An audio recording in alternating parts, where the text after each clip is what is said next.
मंच पर विराजे माननीय राजस्थान सरकार के मंत्री परसादी लाल जी और मेरे बड़े भाई प्रताप सिंह जी और सदन में विराजे हुए राजस्थान के वो लोग जिन्होंने देश में सबसे अच्छे तरीके से इस कोरोना काल का मुकाबला किया। प्रबंध करने वाले, क्षेत्र में काम करने वाले, चाहे राजस्थान की वो जनता, आम आदमी, हर कोई पूरे देश में बधाई का पात्र रहा पूरे वर्ष भर। चाहे माननीय प्रधानमंत्री का श्रीमुख हो, उन्होंने अपनी वीडियो कॉन्फ्रेंसिंग में एक बार नहीं कई बार राजस्थान के मुख्यमंत्री जी की पीठ थपथपाई कि बहुत अच्छे तरीके से मैनेज कर रहे हैं। अब वो चाहे भीलवाड़ा मॉडल की बात हो या प्रदेश की राजधानी जयपुर में रामगंज के मॉडल की बात हो, जिस सेंसिटिव तरीके से रामगंज के मॉडल को राजस्थान सरकार ने संभाला, वो सबक है पूरे देश के लिए। देश में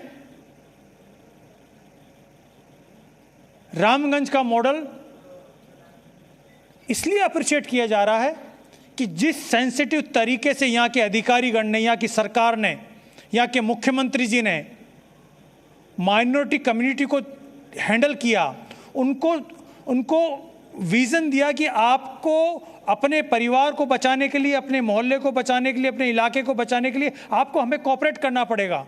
और उसका परिणाम रहा कि रामगंज मॉडल सफल रहा, वरना तबलीगी जमात वाली स्थिति होती यहाँ पे, हम दूसरे पे उंगली उठा रहे होते और दूसरे हमारे पे उंगली उठा रहे होते। लेकिन यही बात है कि जिस राज्य की सरकार का मुखिया सेंसिटिव हो तो वहाँ का प्रशासन भी सेंसिटिव होकर काम करता है और बड़े अच्छे तरीके से सब चीज़ें हैंडल की गई। उसके लिए मैं बधाई दूंगा राजस्थान की सरकार को और राजस्थान के मुख्यमंत्री माननीय अशोक गहलोत साहब को। जयपुर की बात है, जयपुर के लोगों ने एक तरीके से प्रण ले लिया था इस दौर में कि हम जयपुर में किसी को भूखा नहीं सोने देंगे, किसी भी प्रवासी मजदूर को पैदल नहीं चलने देंगे और किसी भी व्यक्ति को बिना इलाज के नहीं रहने देंगे। माननीय प्रताप सिंह जी यहाँ पे हैं, किस तरीके से हर मोहल्ले में समितियाँ बन करके भोजन की व्यवस्था उन लोगों के लिए की गई जो कि खाना बदोश थे या डेली की मजदूरी करके डेली अपना रोटी कमाने वाले लोग थे। हर आदमी को रोटी पहुंचाई गई, हर आदमी को भोजन पहुंचाया गया और उसमें जिला प्रशासन का पूरा अमला जो था लगा हुआ था। रोहित जी हैं, मैं जिक्र करना चाहूँगा, उस दौर में ACS हेल्थ के तौर पे जिम्मेदारी संभाल रहे थे। जिस सेंसिटिव तरीके से, जिस प्रकार से राजस्थान की मेडिकल सेवाओं का प्रबंधन हुआ, अद्भुत था। पूरे देश में चर्चाएं थी। उस दौर में अगर कहीं मेडिकली अगर वेल प्लान्ड अगर स्टेट नज़र आ रहा था तो राजस्थान नज़र आ रहा था। तो ये हमारे एडमिनिस्ट्रेशन के लोगों की बात है। माननीय चीफ सेक्रेटरी साहब अभी रास्ते में आ रहे हैं, मैं निरंजन आर्य साहब का जरूर जिक्र करना चाहूँगा।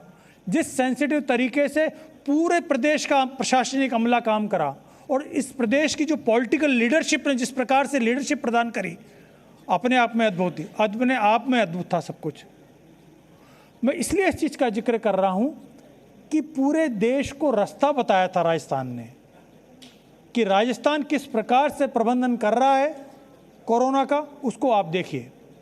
फिर उससे बढ़कर मैं इस दौर में लगभग देश के सभी प्रमुख राज्यों में गया हूँ और इसी कोरोना वॉरियर के इवेंट के लिए गया, चाहे वो कलकत्ता गया हो, चाहे हैदराबाद हो, चाहे पटना हो, किसी भी इलाके में जाऊँ, वहाँ पर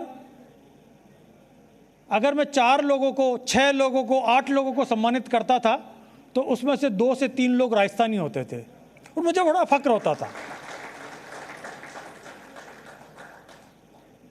वहाँ के प्रशासन के लोग भी जिस पर मौजूद होते थे वो यही कहते थे कि साहब हमारे को जहाँ पे भी हमारा फंस जाता था काम कि अब कौन संभालेगा, कैसे होगा, तो हम वहाँ के राजस्थानी मंडल में या मारवाड़ी मंडल में जाके संपर्क करते थे कि साहब इस मोहल्ले की जिम्मेदारी आपको उठानी पड़ेगी और वहाँ से हमारे को फिर कोई शिकायत नहीं मिलती थी।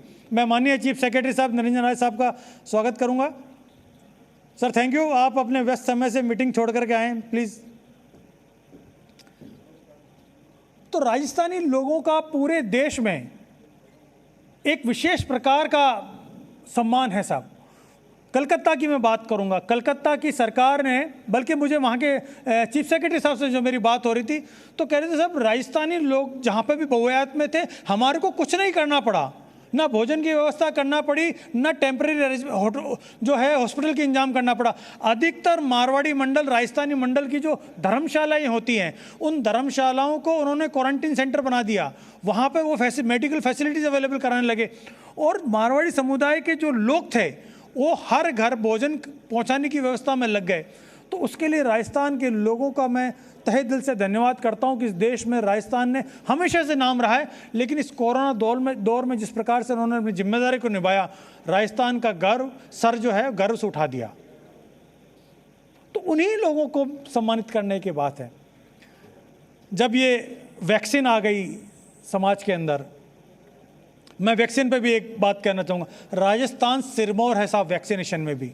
जिस प्रकार से राजस्थान के प्रशासनिक अमले ने माननीय निरंजन आर्य साहब के नेतृत्व, माननीय मुख्यमंत्री अशोक गहलोत साहब के निर्देशानुसार जिस प्रकार से हर जरूरतमंद व्यक्ति तक वैक्सीन पहुंचाई जा रही है वो अद्भुत तरीके से। मैं अपना उदाहरण बताता हूं। आज के 4 दिन पहले मैं उदयपुर पहुंचा, कलकत्ता से सीधा आ रहा था। कलकत्ता से उदयपुर एयरपोर्ट पर गया, मेरे से इंक्वायरी हुई कि भैया कहाँ से आ रहे हो, कि मैं अभी प्रेजेंटली कलकत्ता से आ रहा हूँ। रिपोर्ट मेरे पास कि नहीं, मैं तो टेस्ट अभी कराया नहीं, महीने भर पहले कराया था। वैक्सीन लग गया, उम्र पूछी, कुछ बीमारियां पूछी कि आपको वैक्सीन लगनी चाहिए। मैंने कहा लगनी तो चाहिए लेकिन अभी तक टाइम ही नहीं मिला। तो साहब मुझे एयरपोर्ट से सीधा डबोक प्राथमिक चिकित्सा केंद्र ले जाया गया और वैक्सीन लगाई गई। मैं खुद उदाहरण हूँ उस चीज़ का। हालांकि शाम को बुखार आ गई थी थोड़ी 1 घंटे के लिए, लेकिन लगाई और वो आखिरकार एक जो काम होना चाहिए था वो। इस प्रकार से यहाँ का प्रशासनिक अमला प्रोएक्टिव होकर के वैक्सीनेशन को बढ़ावा दे रहा है। हर आम आदमी के पास वैक्सीन पहुँचे ये कोशिश कर रहा है। वास्तव में बधाई के पात्र हैं आप लोग। मैं देख रहा हूँ कि हमारे गांव का पटवारी, नगर निगम का सफाई कर्मी, थाने का पुलिसकर्मी पिछले 1 साल से ड्यूटी कर रहा है और बिना सोचे समझे कर रहा है कि मुझे कब ऑफ मिलेगा, कब छुट्टी मिलेगी, क्या मेरे ड्यूटी आवर्स हैं। सब लोग अपनी सारी जितनी भी लग्जरी ज़िंदगी की होती है, छुट्टियाँ, वेकेशंस, ड्यूटी आवर्स ख़त्म होना, सब भूल गए हैं। पूरा का पूरा अमला इसमें लगा हुआ है और उसमें एक्टिव तरीके से राजस्थान की जनता सहयोग कर रही है। इस दौर में मैं वास्तव में यहाँ के लोगों को बधाई दूंगा। बात कर रहा था कि इन अवार्ड की शुरुआत कैसे हुई। हमारे चेयरमैन माननीय डॉक्टर सुभाष चंद्रा से मीटिंग में उन्होंने जब वैक्सीनेशन प्रारंभ हुआ तो कहा कि भाई अब तो धीरे धीरे ये वक्त ख़त्म हो रहा है, पूरा कोरोना का दौर ख़त्म होगा, लेकिन समाज में अभी भी निराशा है। तो तुम लोग हर ज़िले में जाओ, देश के हर ज़िले में, और ज़िले में जाकर के वहाँ जिन लोगों ने भी, चाहे छोटा से छोटा नगर निगम का कर्मचारी हो, चाहे राजस्थान किसी भी स्टेट का चीफ सेक्रेटरी हो या चीफ मिनिस्टर हो, अगर अच्छा काम किया है तो उसको अप्रिशिएट करो, कहो कि वेल डन। समाज में जो अच्छा काम कर रहे हैं उनको अगर हम मीडिया के लोग अगर अप्रिशिएट नहीं करेंगे तो समाज में अच्छाई को बढ़ावा नहीं मिल पाएगा। आप लोग जाइएगा। और उस दौर के बाद में हमने लगातार ये हर जगह पूरे देश में इस प्रकार का आयोजन कर रहे हैं। कोशिश होती है कि 10, 12, 15 लोगों को हम सम्मानित करें, लेकिन वो एक टोकन है।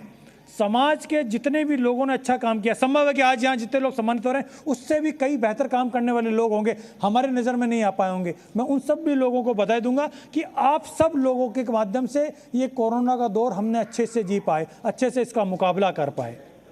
तो मैं आज का जो आयोजन हो रहा है राजस्थान में, जो हमने विभिन्न जिलों में कार्यक्रम आयोजित किए, आज लगभग उसका समापन है। इस कार्यक्रम के माध्यम से मैं राजस्थान के सभी लोगों को और राजस्थान के उन विशेषकर गणमान्य लोगों को जिन्होंने इस कोरोना के दौर में बेहतर काम किया, उनको मैं बधाई देता हूं और ये अनुरोध करता हूं कि अपनी इस प्रकार की सकारात्मक सोच को आगे भी बनाए रखें। हालांकि राजस्थान तो साहब, हम तो अकाल वाले इलाके के लोग हैं, हालांकि हमारी पीढ़ी ने नहीं देखा, हमारी पिछली पीढ़ी ने भी नहीं देखा, लेकिन शुरू से संघर्ष में समाज किस तरीके से एकत्रित होकर के काम करता है वो राजस्थान के लोगों ने संपूर्ण देश को बताया है।